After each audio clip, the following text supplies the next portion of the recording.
ఇంత అద్భుతమైన గొప్ప కార్యక్రమంలో పాల్గొని దేశానికే ఆదర్శంగా నిలబడే అవకాశం తెలంగాణ ప్రజలు మాకు ఇవ్వడం జరిగింది. మా అధికారులు, మా మంత్రివర్గ సహచరుల యొక్క సంపూర్ణ సహకారంతో ఇచ్చిన మాట నిలబెట్టుకునే విధంగా కాంగ్రెస్ పార్టీ మాట ఇస్తే అది శిలాశాసనం అని మరొక్కసారి రుజువైంది. ఆనాడు 2004 సంవత్సరంలో శ్రీమతి సోనియా గాంధీ గారు ఉమ్మడి రాష్ట్రంలో ఉన్న కరీంనగర్ జిల్లా కేంద్రంలో ఎన్నికల ప్రచారంలో భాగంగా 4 కోట్ల తెలంగాణ ప్రజలకు వారు మాట ఇచ్చిండ్రు. ఈ ప్రాంత ప్రజల యొక్క 60 సంవత్సరాల ఆకాంక్ష నాకు తెలుసు, తప్పకుండా అది నెరవేరుతుంది అని. ఆ మాట ఇచ్చిన శ్రీమతి సోనియా గాంధీ గారు ఎలా అయినా మాట నిలబెట్టుకోవాలని ఎన్ని ప్రయత్నాలు చేసినా, ఎన్ని అవాంతరాలు వచ్చినా, ఎంతమంది అడ్డంకులు సృష్టించినా ఒక దశలో పార్టీకి తీరని నష్టం జరుగుతుంది.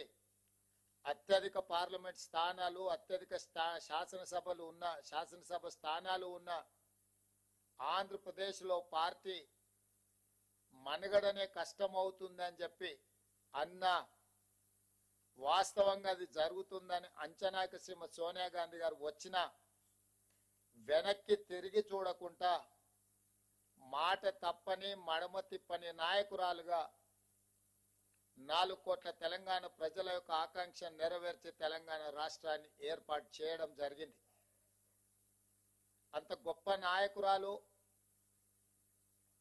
ఈ చరిత్రలో తెలంగాణ ప్రజలు శాశ్వతంగా గుర్తుపెట్టుకునే విధంగా తెలంగాణ రాష్ట్రాన్ని ఇచ్చి 10 సంవత్సరాలు పరిపాలన చేసిన నాయకులు 2014లో రైతులకు ₹1,00,000 రుణమాఫీ చేస్తామని హామీ ఇచ్చి అధికారంలోకి వచ్చి 5 సంవత్సరాలైనా 4 విడతల్లో చేస్తామని, అసలు మిత్తి చెల్లిస్తామని ఆ 5 సంవత్సరాలు రైతులను తప్పుదోవ పట్టించి మళ్ళీ 2018 సంవత్సరంలో కూడా అదే విధమైన ₹1,00,000 రుణమాఫీ మాట ఇచ్చి 5 సంవత్సరాలు పూర్తయినా వారు ఆ హామీని నెరవేర్చలేకపోయినారు.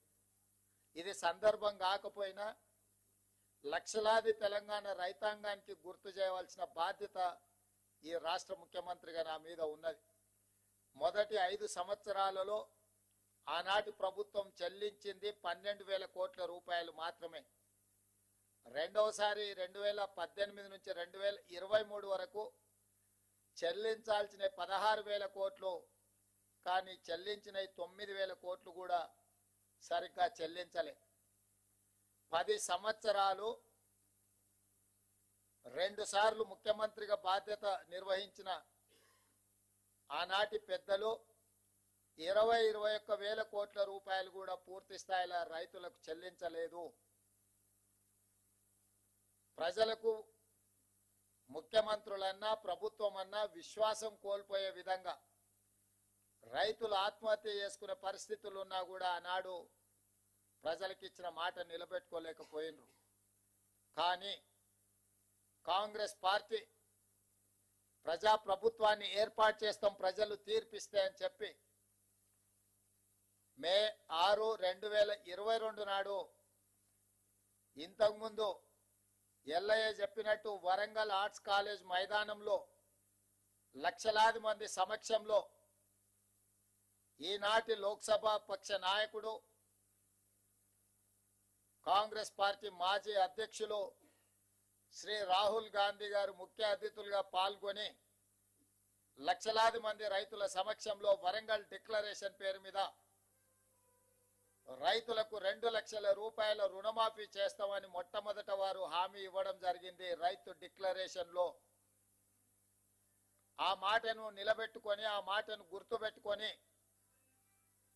సెప్టెంబర్ 17, 2023 నాడు తుక్కుగూడ రంగారెడ్డి జిల్లా రాజీవ్ గాంధీ ప్రాంగణంలో శ్రీమతి సోనియా గాంధీ గారు 6 గ్యారంటీలను ప్రకటించి తెలంగాణ ప్రజలకు మన నాయకురాలు శ్రీమతి సోనియా గాంధీ గారు మళ్ళీ తెలంగాణ ప్రజలకు రెండవసారి మాట ఇచ్చిండ్రు.